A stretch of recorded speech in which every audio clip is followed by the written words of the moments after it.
Let's go. Yo. Get up, nah, I ain't a quitter. Toss me the ball, I'm a really big hitter. Big picture, I'm a straight killer. Rising the song to the highest bidder. Got juice, got gas, I'ma move fast. New shoes, new tracks, like who's that? I'm new, come back, better than last. Yeah, it's a new me, never gonna look back. Never gonna look back. Cause damn, I was built to last. You move slow and I move fast. And that's facts.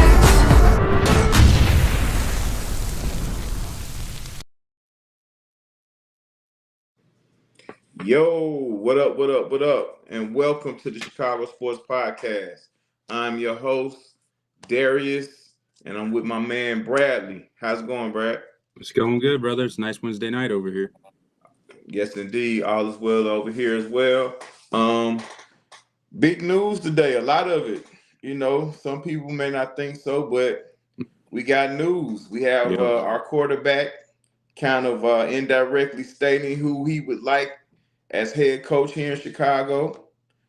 And we also did a big time interview today. Yep.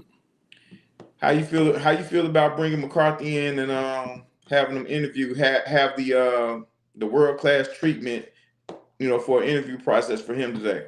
Yeah, I think they finally did one right to start. They did Ron Rivera's in person, and they did Mike McCarthy's in person.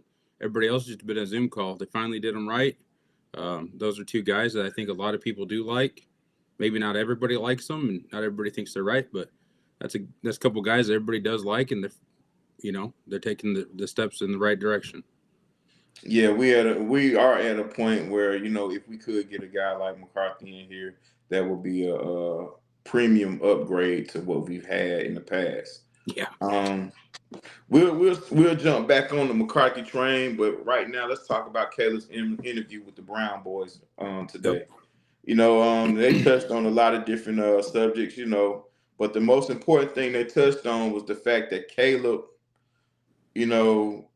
indirectly stated that, Ben Johnson is the guy that he would like to see in the building, as our head coach. Yep. What are your thoughts on that, man?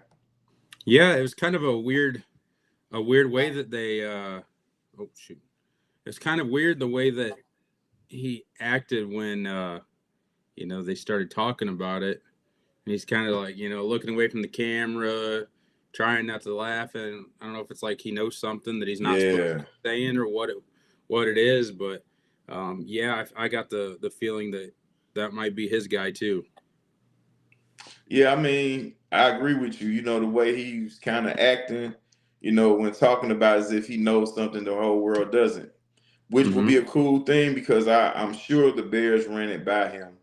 Yeah. I'm sure they had some dialogue. It's only right to do so, because their relationship between the signal caller and the quarterback is so very important. So, maybe there's some smoke there, even though we're hearing that Vegas is making a hard press. Vegas and Tom Brady is making a hard press for him. At the end of the day, you know what I'm saying? Let the chips fall where they may. Yeah. But we have to make sure we do what's necessary to let him understand that we want him, but we have to make sure that he wants us as well. That's how this thing works. Yep. Yeah. Speaking of Vegas, pretty interesting. The odds for Ben Johnson to come to Chicago overnight, I know my co-host last night, Michael, touched on it. They increased overnight last night from negative 125 to negative 250. I'm not sure where the Raiders was sitting, but theirs are at negative 400 to sign him. Sometimes those sports books know a little something that we all don't. That's something to kind of keep an eye on. Yeah, most definitely. Most definitely. You said the right thing. Those Vegas guys, they tend to know something that the rest of the world doesn't. Yeah. Would Ben Johnson pick Vegas over Chicago? I mean, I guess us being biased fans, we don't see how that could happen, but there's some intricacies in there that, can kind of sway him one way or the other. Yeah, I don't know why he would go to Vegas over Chicago. They don't have a lot going for them other than Tom Brady is a minority owner now. Mm-hmm. But other than that, their team's nothing special, and it's kind of seemed like maybe they're looking at a rebuild type situation. They got rid of the GM. Obviously, they're getting a head coach.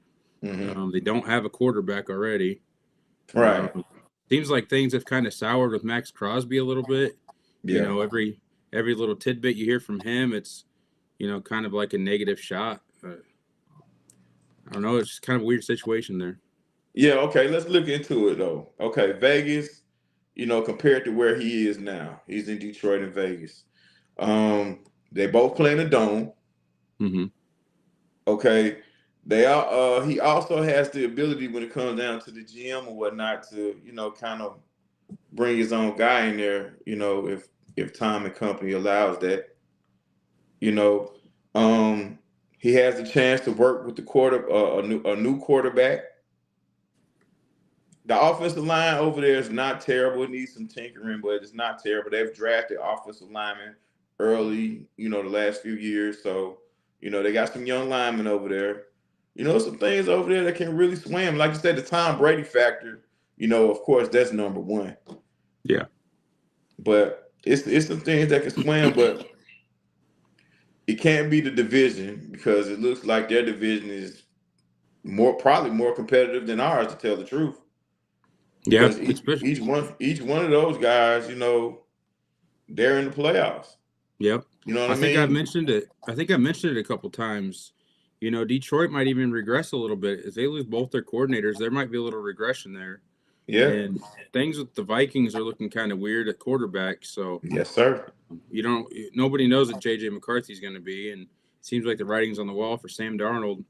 So, you know, our division might be taking a little step back, at least for us. You know, interdivision games. Maybe Agreed. not for the rest of the NFL, but yeah, I mean that AFC West, man, they're tough as it comes. Agreed. And you know that's the home of the champs over there. They got the big time Chiefs over there.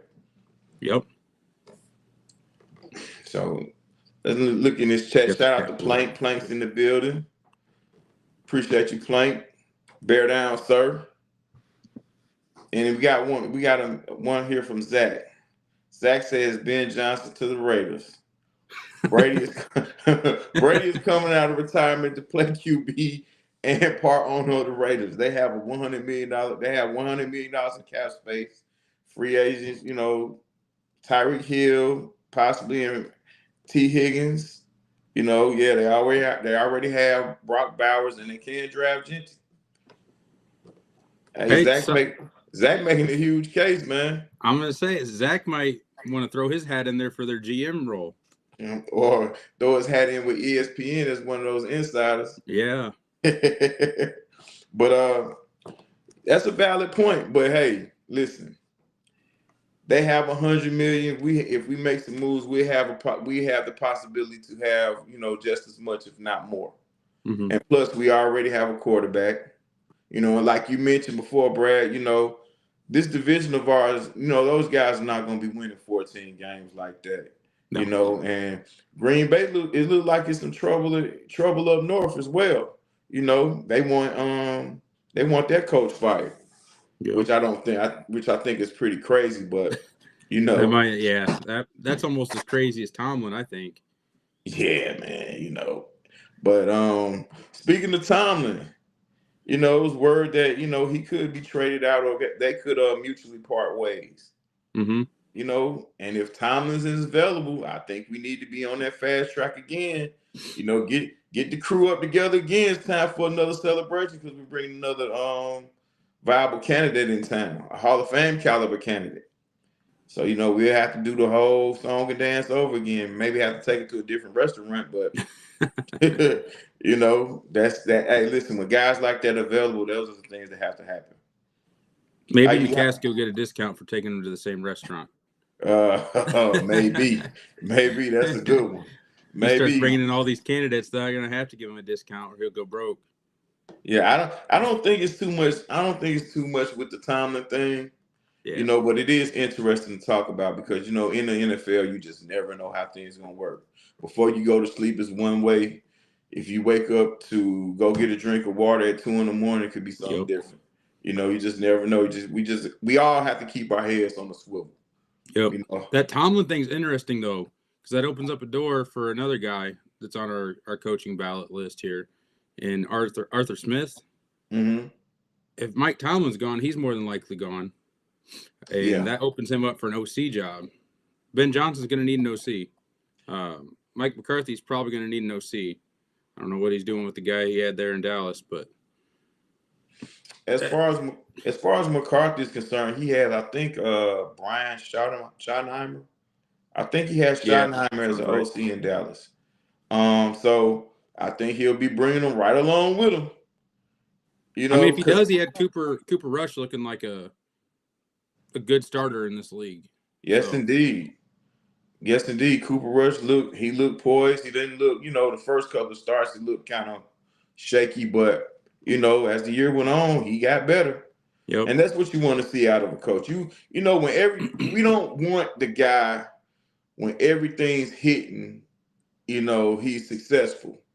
We need to see guys perform, not only the players, but the coaches perform when situations are not so perfect. 100%. So, and I think that's a good quality that I've seen with Mike McCarthy. Also at times with Pete Carroll, definitely with Mike Tomlin. These are the things that you can't argue with. But you also can't argue with the fact that Ben Johnson has had Detroit's offense in the top 5 for the last 3 years. And because in this league, things change so much as far as personnel. People get injured left and right. You could lose a quarterback, or lose a viable lineman, and all of a sudden your season change. Yep. So to have that kind of consistency, Ben Johnson for not as long as the other guys, but he's on the right track. Yeah. So it's very respectable. Yeah, I mean, like you mentioned, the 3 years he's been in the top 5, that offense has been in the top 5. They didn't have Gibbs. They didn't have Montgomery. The last 2 years, I think J-Mo was out most of the year with injuries or, disciplinary issues. Yeah. So he really, the only continuity he's had is Amon-Ra and Jared Goff. Yep. The tight end has been great for him as well. Yeah, that kid's a stud. Yeah.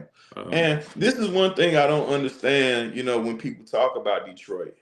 They talk as if Jared Goff has the career equivalent of a guy like Sam Darnold. Now, Sam Darnold, it started out bad and it didn't pick up until now. Mm-hmm. Jared Goff with the Rams, he had a rough first year with Jeff Fisher, but when the coaching changed, he blew up. Yep. He was with the Rams having I'm talking about consistent years, 4,000, 4,500 yards, 28 to 30 touchdowns, not a lot of INTs, very accurate. And of course, they made it easy for him because they had a heck of a running back in Todd Gurley. Yep. That Rams offense was phenomenal all up until Todd Gurley got hurt and it affected his play. So when he came to Detroit, like you said, they didn't have the running game that they have now.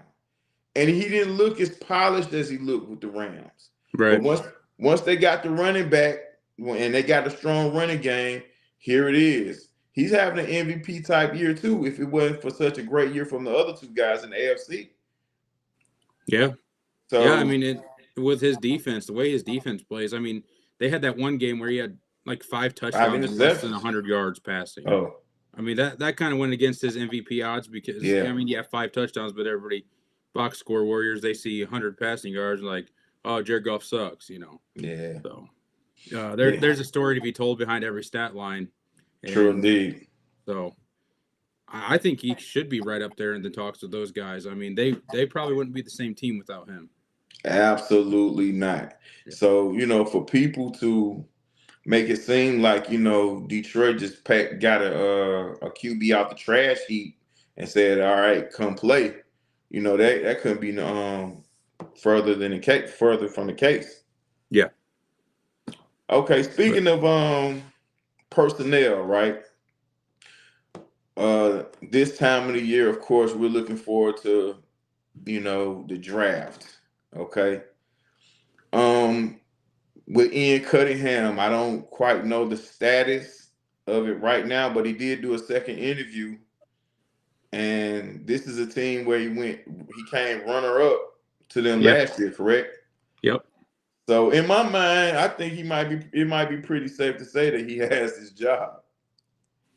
I would think so. I think they've only got one other guy that's in the running there. And we know what comes along with that.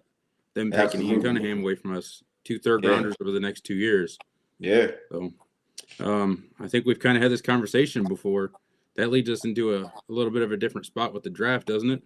Yeah, I mean, a very interesting spot. It gives us, it's all about options at the end of the day. The more options we have, the better equipped we could be. So we're sitting at 10 now. I've been the head man saying, I wouldn't mind us picking a blue chip running back, in the top, like for a top 10 pick. I may get crucified for it. You can call me crazy, but listen, man, a running game does tremendous for a quarterback. Yeah. Regardless of how good or how not so good he is. Yeah. There might have been a minute where I thought you were a little crazy for that. But yeah. That was before I knew about, if Ian Cunningham left and we got these compensatory picks. That would land us with another third this year. Right now we've got 2 seconds. We'd have 2 thirds. Mm-hmm. And we'd have, kind of an expendable pick there where we could grab that running back in the first round, even if we could maybe trade back a couple spots. I don't know. Depends on, the guys behind us. You probably don't want to go back more than 5 spots. Because a guy like him that's got such high potential for the NFL, he's probably going to go, in the top half of the first round. True indeed. And of course, all this is predicated, of course, on the guy that, hired to be a head coach and, his eye for the type of personnel that he wants to see on the grass. You know what I mean? Yep. In the chat here, we got Keith J. Hall. Got the draft a D lineman in the top 10 or trade back for more picks in the D lineman. I don't think that's necessarily have to, but if that is an option, D line, O line, the trenches have to be addressed. That was a spot that I kind of touched on in one of my earlier shows that, during this process that Ryan Poles had, he kind of skipped steps. You know what I mean? And that kind of was one of the reasons why, the season kind of ended up the way it had, especially the guys up front, it was bad. And Caleb being sacked and the defense not being able to get consistent pressure. Yeah. I think with this draft though, the D line class is pretty deep. Yes, sir. I don't think there's a guy maybe some people have a preference, but I don't think there's any guy you say you have to take in the top 10. Well, because the next guy in line it's not that big of a skill game. Mm-hmm. So if you're picking somebody in the top 10 that you can get, a pretty equivalent guy in early second round with that Panthers pick. Yeah. Get your blue chip player in a different spot and get a really good player in that spot. So I think the first 3 rounds of any draft, are very, are very hot spots. Of course you can always find draft. You can find, those diamond in the rough later on. It happens every year. It never fails. Yep. It's always a guy that was drafted in the 5th or 6th round to come out and explodes, But like in my opinion, it's a lot of great linemen that's been picked in those 4th, 5th, and 6th rounds. Oh yeah, absolutely. There's a number of them. It's more typical your blue chip players are in the first round for line, O-line especially. But yeah, you get a lot of good players in the 4th, 5th, 6th round when you have a GM that can evaluate talent in that later round, which is obviously what Ryan Poles has always had an issue with. And that's my issue with him is we aren't getting those middle ground players. We're getting very good top tier players, and then we're getting bottom of the barrel that other people's scraps. So we need to find some of those middle ground players to home grow. But that's why it's significantly important that we get this coaching thing right. Yeah. It's very important because we have to have a football guy in here that to peep out the talent, that has an eye for talent. Yep. Keith says, "Give me Dylan Sampson in later rounds." That's a dream. That'll be his dream. Sampson is, if I'm not mistaken, is the running back out of Tennessee. Yeah. Very explosive guy.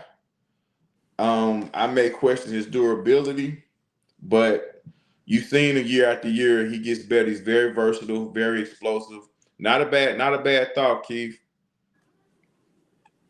Crooked Commish, what's good? What's good, Crooked Commish? We see you, man. Bear down. I don't watch a lot of college ball, so I don't know a whole lot on him. I'm not going to speak on him a lot, but it kind of comes down to his frame. You say he's explosive, but you kind of worry about his durability. If he doesn't have a good enough frame for the NFL and pass pro and stuff, things that we need here in Chicago, keep him out, He's decent size. I mean, I think he's ready. Yeah. But he looks a little skinny. Okay. He looks a little skinny, but he's decent height. Ain't nothing. You can put some pounds on the guy. Oh yeah. Oh yeah. Best in the world. Bear down, Ray. Bear down, Ray. Packers suck. FGB all day. Claws up, indeed. But yeah, it's privy that we get this coaching thing correct. Trapper Keeper, bear down. What's up, sir? Yeah, I thought another thing that's interesting with the Caleb interview is he threw out himself leader of men. This is something that everybody's been talking about for so long, the leader of men thing. So it's obviously a real thing in the locker room there at Hallis Hall. And it's just kind of funny to me because we've all been kind of dismissing it. And, what the hell does that even mean? Every NFL head coach should be a leader of men. But obviously it's a real thing to them. Definitely a real thing. Listen, I've heard people dismiss it, and it blows my mind. Of course, when a guy comes in and applies for this coaching position, you would hope that he's a leader of men because he has coached somewhere before. Right. But you never know what you have as far as that quality is concerned until they're thrown in, these troubling situations, until they have to display that trait when a player's out of pocket or the team as a whole is not, hitting on every cylinder like as they should, So, and then when they get up there on that podium and they have to answer those tough questions, then they shrink. That's when you know what you have. That's what we were told that Eberflus was a leader of man, correct? Yep. So he was put in these situations and he shrunk. You know what I mean? So every guy doesn't have that quality. Yeah. Leader of man, it may be thrown around too much. It may be used too much, but we cannot discount that because that's the number one thing a coach has to be. Yeah. Not what he's supposed to be. He has to be. Yeah, absolutely. You see what I'm saying? So yeah. But shout out to everybody in the chat. Like and subscribe for the people that's new in here. We got 40 people in here, man. It's looking good. Hey, out of that 40, the guys that's not like to subscribe already, please do so. I like what Ray says here. He thinks if we bring Ben Johnson in, he's got the recipe to fix the line basically, and we'll be able to run the ball. That's interesting. He's seen a good line be built there in Detroit. I don't know how hands-on he was with talent evaluation in the draft of linemen, but obviously he's been there to see a raw talent come in and flourish into a super high-level talent, a couple of them. So now I've done some homework, and it's interesting that you said that. I've done a little homework because sometimes I'm a little nosy when it comes down to these guys that they put it hold in such a high regard. I can compare Ben Johnson to someone like an Eric Spoelstra. Okay. Because Eric Spoelstra started from the bottom. He was quality control, videotape guy, just the guy that only dealt with the players, you know what I mean? And interesting enough, Johnson was in Miami with Dan Campbell and a few more other guys in Miami, and Johnson started at that ground level. Yep. Johnson started with the tight ends. He started throwing. He's a former quarterback. He was in these Miami practices throwing routes to the wide receivers. You know, those guys had, you know, a great appreciation and a great respect for him. You know, he's worked with certain parts of the O line, you know, to understand, you know, how the intricacies of that position, to understand how it works better and how it goes hand in hand with the QB position. He's done his homework.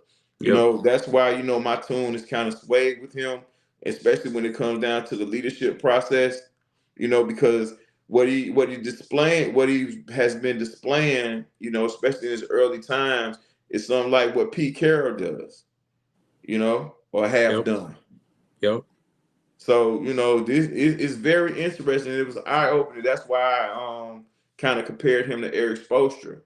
And to have a coach like Eric Spoelstra on coaching your team, that's nothing to piss at, man. Yeah. I mean, we've seen the same thing with Mike McDaniel.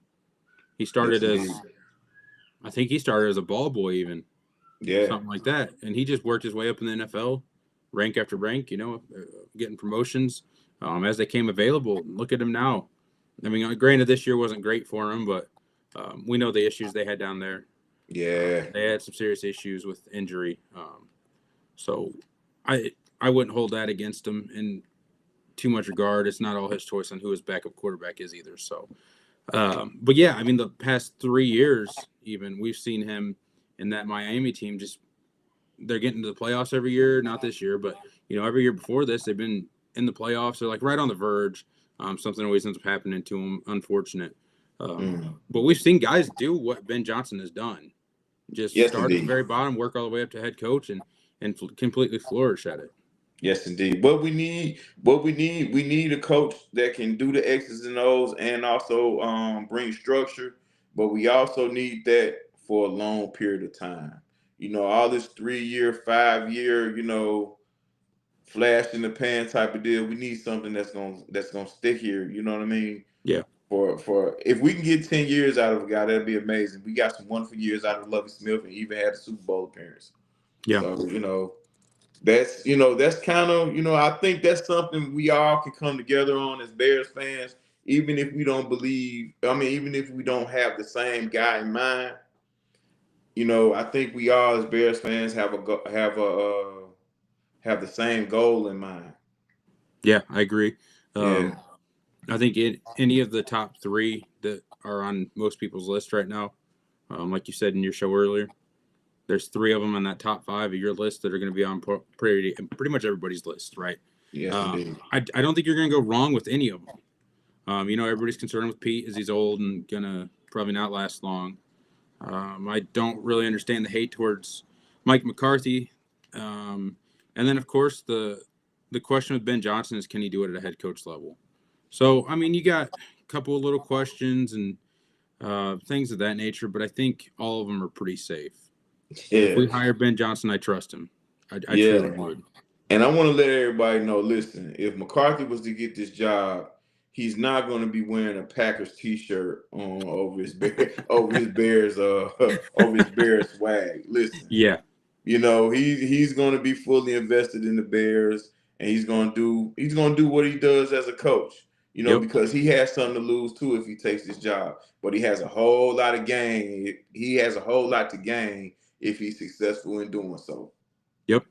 So with that being said, you know, again, we're going to give a shout out to the chat, shout out to Tracks, shout out to everybody in the Chicago Sports Podcast family. We got nothing but love for you guys.